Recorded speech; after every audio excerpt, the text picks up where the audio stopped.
Wijewardena ජීවිතේ.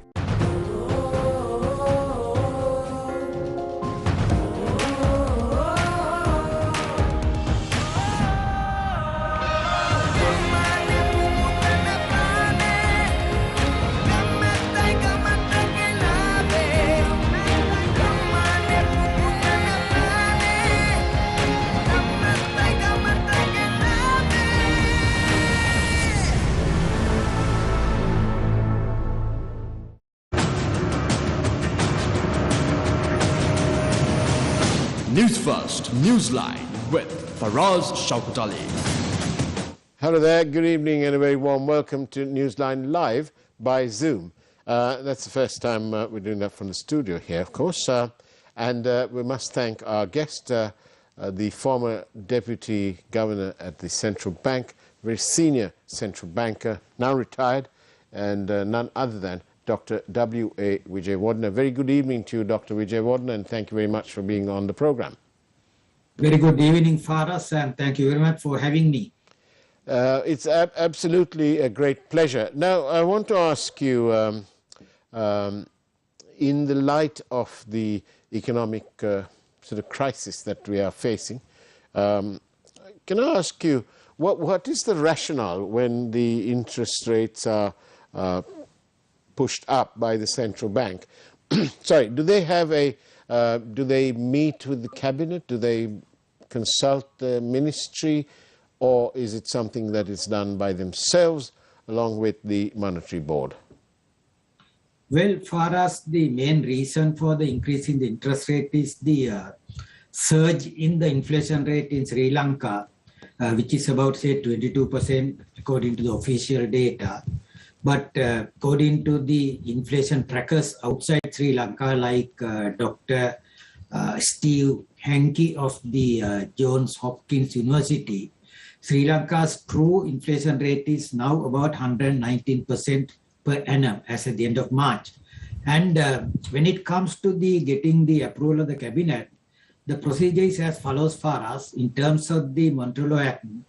Whenever the Monetary Board finds that the inflation rate is more than 15% per annum, it has to submit a very confidential report to the Minister of Finance outlining the measures which the central bank is planning to take, and also outlining the measures which the Minister of Finance will have to take in order to attain the targets of the central bank. Possibly the Minister of Finance would have been notified by the central bank, and therefore it is up to the Minister of Finance to inform his cabinet.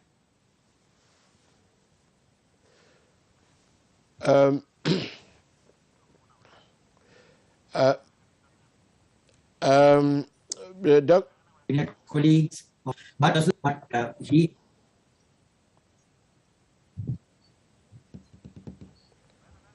Dr. Wijewardena, thank you for that. I understand that part of it. So would you say that then the central bank is acting independent of any sort of other moves? No, it is not actually independent of the government for us, as I mentioned to you. The Minister of Finance would have been notified by the central bank before it took this action. So it is up to the Minister of Finance to keep his cabinet colleagues informed of the intended action of the central bank.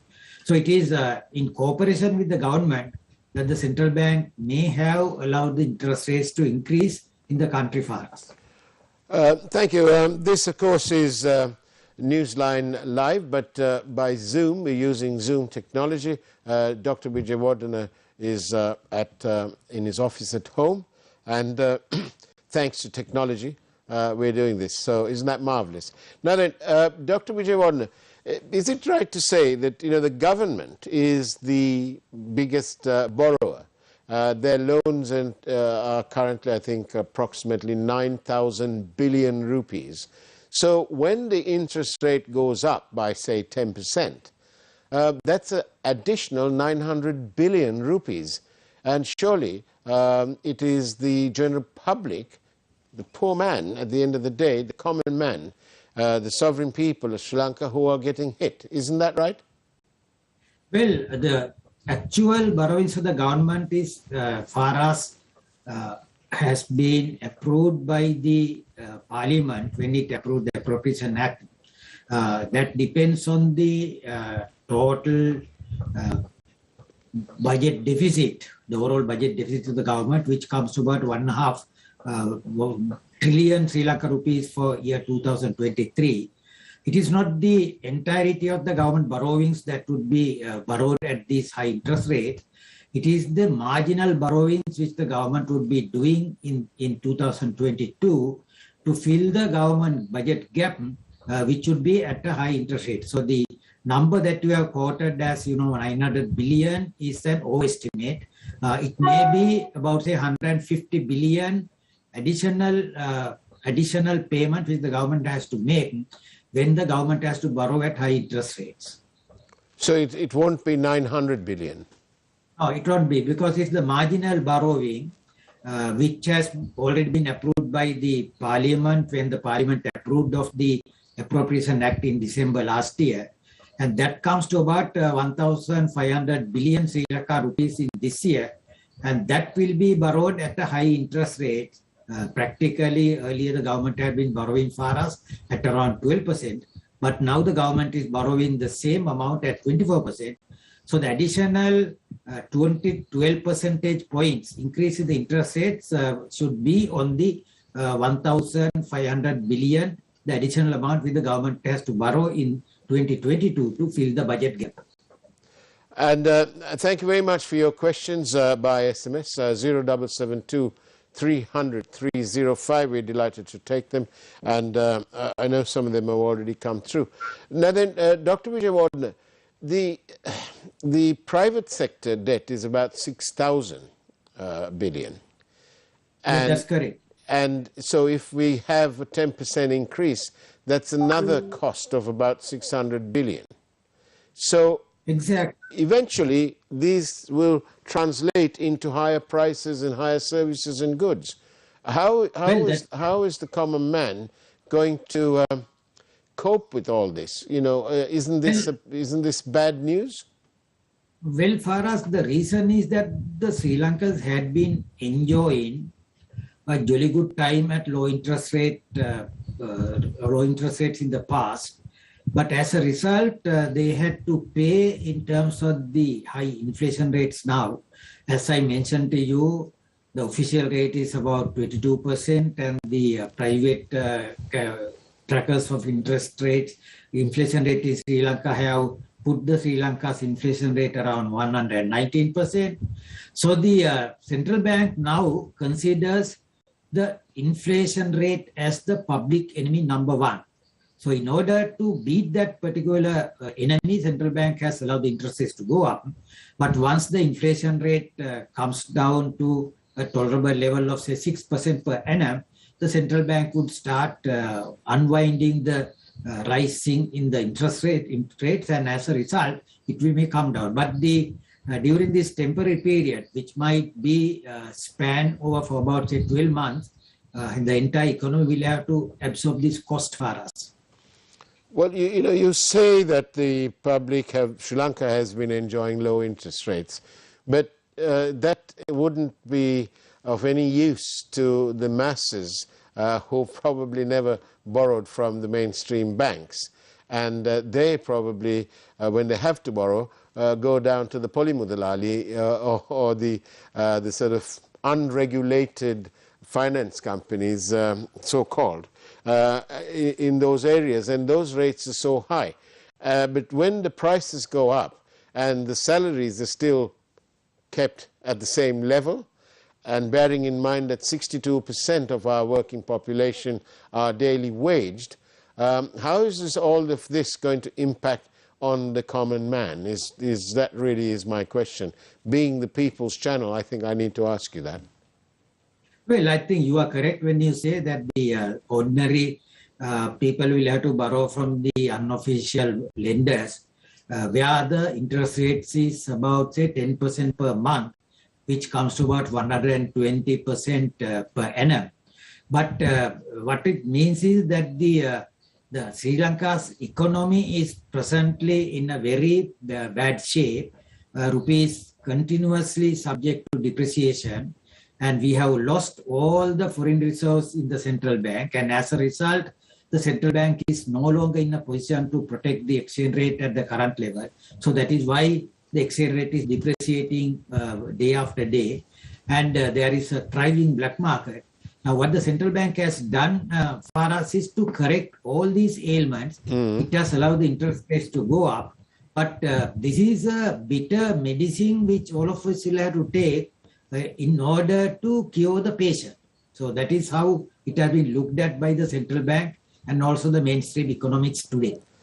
This is, of course, of little comfort to small and medium enterprises who won't be able to sort of hack it when the interest rates have gone up so high. And quite a number of them will probably have to close down. And then, well, of course, you are. And sorry, and then they end up in the poverty trap, which means the government end up having to look after them.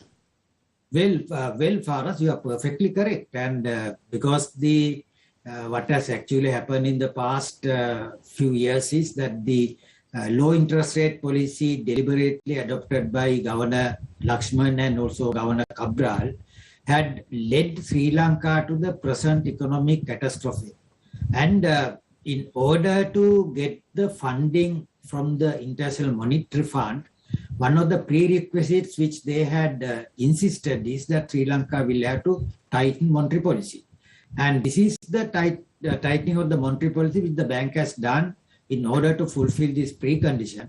And what matters is that once the inflation rate has been tamed and checked into the tolerable rate of 6% per annum, the central bank will start reducing the interest rates. And by that time, the economy can go back to the old setup rather than waiting for the present period. So in my view, this will be around, say, maybe about 12 to 13 months time period. We have to take this bitter medicine. And what the government should do is, in order to provide relief to these low-income people, as well as the small and medium industry people, the government will have to provide certain relief measures through the budget and not through the monetary policy of the central bank for us. And on that note, thank you for that answer, Dr. Wijewardena. I'll come back to you on that. Let's take a peek at this evening's headline news from the wonderful News First primetime news team. We'll see you on the other side of the break, shall we?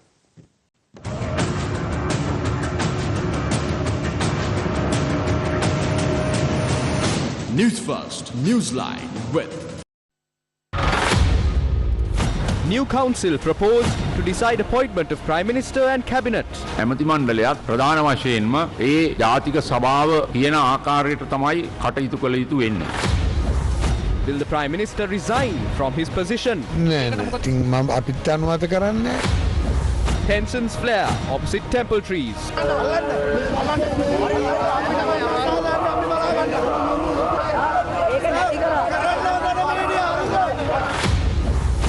Trade unions issue warning to the government.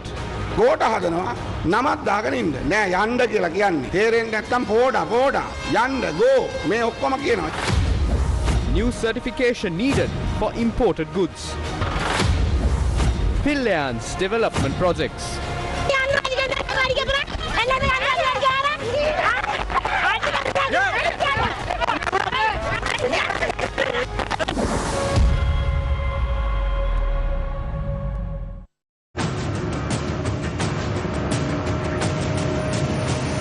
News First, Newsline with Faraz Shaukat Ali.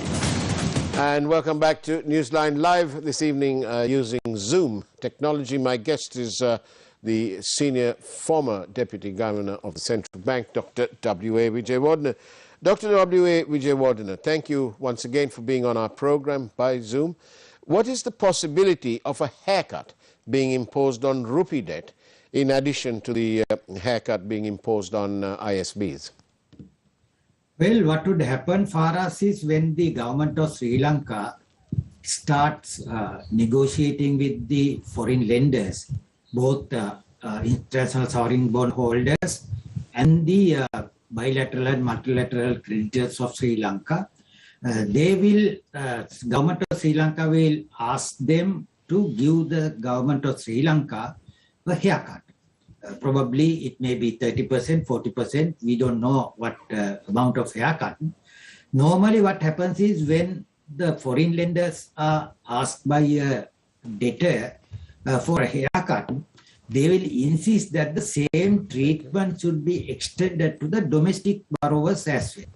So as a result, most probably when the haircut is determined with respect to the foreign borrowings for us, a similar haircut may be applied to the domestic lenders of the to the government of Sri Lanka, which are mainly the Employees Provident Fund, Employees Trust Fund, National Savings Bank, Insurance Corporation, and various commercial banks, and all those people will have to take a hit.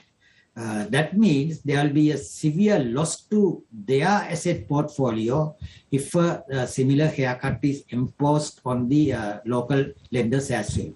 But normally, when it comes to negotiating with the foreign borrow lenders, they normally ask for a haircut to be applied to the local lenders as well.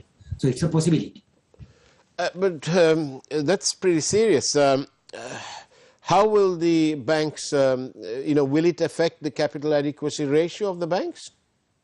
Entirely it will affect not only the domestic borrowing for us, with respect to the international sovereign bonds, the local banking system out of this 11 billion worth of sovereign bonds, they hold about 1.9 billion US dollars.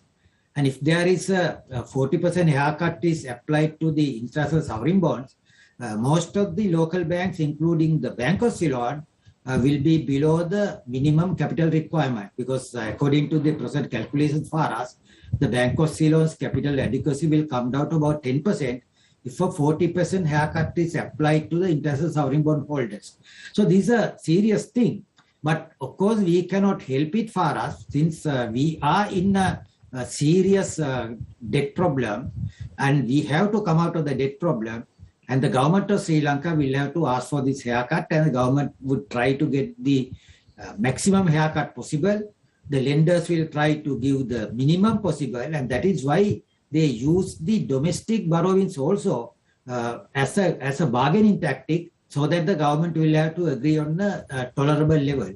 But even without going for a domestic haircut for us, with respect to the international sovereign bonds, a 40% haircut means most of the banks will have a credit capital adequacy ratio below the required level of 12.5%. So how will that affect the bank's abilities to open letters of credit and so on and transact international business? Well, for us, when the capital adequacy is lower than the Basel requirement, our banks are in a very critical situation. In the case of the private banks, for us, they would be able to build up the capital by offering shares in the market or debentures in the market. But in the case of the state banks, Bank of Sri Lanka People's Bank, the problem is that the owner of the bank is the government of Sri Lanka, and the government of Sri Lanka will have to supply the necessary capital to these two banks.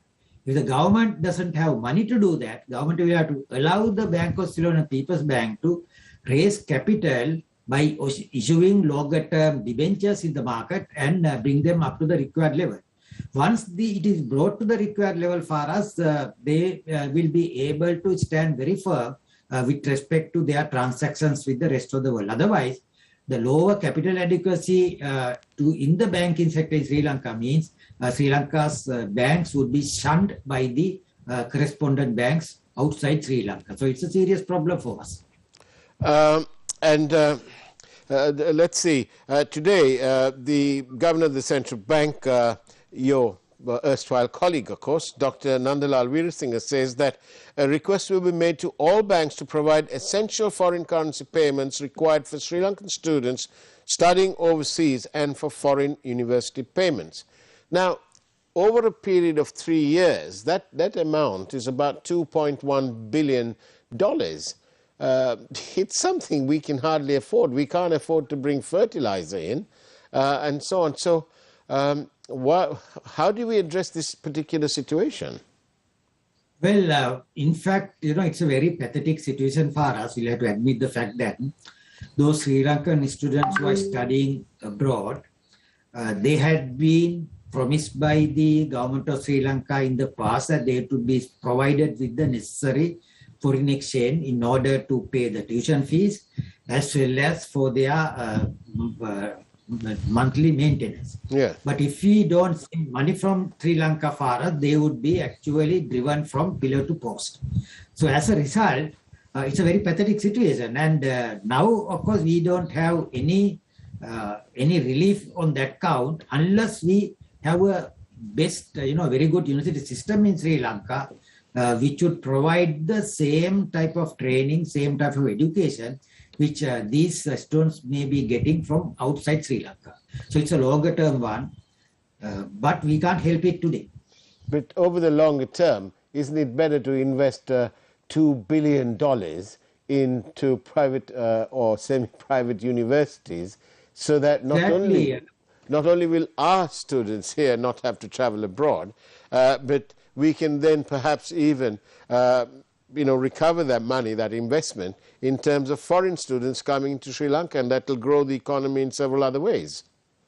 Exactly, Bharat. That is what we should do, and this is what actually Singapore did in 1970s and 80s by developing a world-class university system in Singapore so that Singapore could attract foreign students from all the countries in the world, including the Western European countries.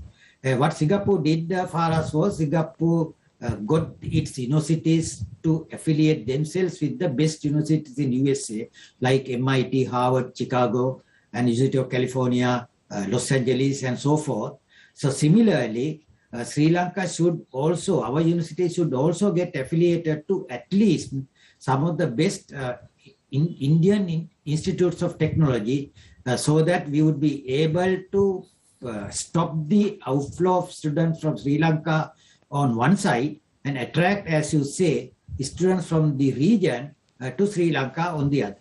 So this is the master plan which the Minister of Education has to implement in Sri Lanka as a matter of priority in Sri Lanka. Why I say so for us is, if you take a country like Bangladesh, they have about, 75 odd state universities, but they have twice that number of private universities in Bangladesh. So Bangladesh is pretty much ahead of us in providing education to the people in the rest of the world. So we must also go for that for us now. And Dr. Wijewardena, why is it that none of our state universities are, I think, let's say the top 1,000? Maybe there's one university, maybe it's just outside the 1,000. Why is that? Why can't we be listed globally in that same rank at a higher place? That is because for us, the criteria which these raters are using to rank a university, we have not been able to fulfill them, because in our case, our universities have failed not in providing education to students, but in publishing research papers by the university staff in A-star and AA rank rated journals. So that is where we are lacking for us. But of course, if we have a plan to upgrade the quality of the universities in Sri Lanka, one thing that we must do is, in addition to providing education to students, we must get our university staff to publish in quality international journals so that we will be ranked high in the ranking list of the world universities. And before we finish, we've got a couple of minutes more. Why can't you can you tell me what is the best way of controlling this undeal and hawala system, the sort of traditional methods of sending money and receiving money? The best way for us is for our banks to follow hawala and undeal. There's no any other way, because the hawala and undeal systems are very flexible, safe, and also the cost involved in transactions are minimum. So what Sri Lankan official banks have to do is to follow them rather than trying to, oust them. Otherwise, hawala and undeal had been there for more than 500 years in the world. They will prosper. They have been rated as one of the best and the safest methods of transferring money from one country to another. And also the charges that they are charging are very minimum. So what our bank should do for us is to follow hawala and undeal and not trying to oust them by using any other method. So what you're saying is they need to compete with the hawala undeal system by lowering their rates and so on. Compete with them on the same ground as hawala and undeal. But isn't it dangerous? No, not dangerous, because for us, if you want to, eliminate this unofficial polymudalali, as you have said, we have to follow the systems which the polymudalalis follow. Because in the case of polymudalali, he is available 24 hours for lending, and he does his assessment of the borrower, his creditworthiness by using the technique known as this eyeball method. And also he uses the method of delivering the credit as well as collecting the credit by coming to the doorstep of the borrower. Now, those are the things which our banks will have to do in the case of eliminating the polymudalalis. The same tactic has to be used by our banks when it comes to doing money transferring also for us. Well, thank you very much, Dr. W.A. Wijewardena, for your time with Newsline Live. We really do appreciate your time and your effort to educate the people on the various intricacies of finance. Thank you very much. All the best for us. Thank you. And that's the way it was on Newsline Live, Zoom this evening. Take care. It's now time for the primetime news, of course. And as always, I leave you by saying, God bless you all.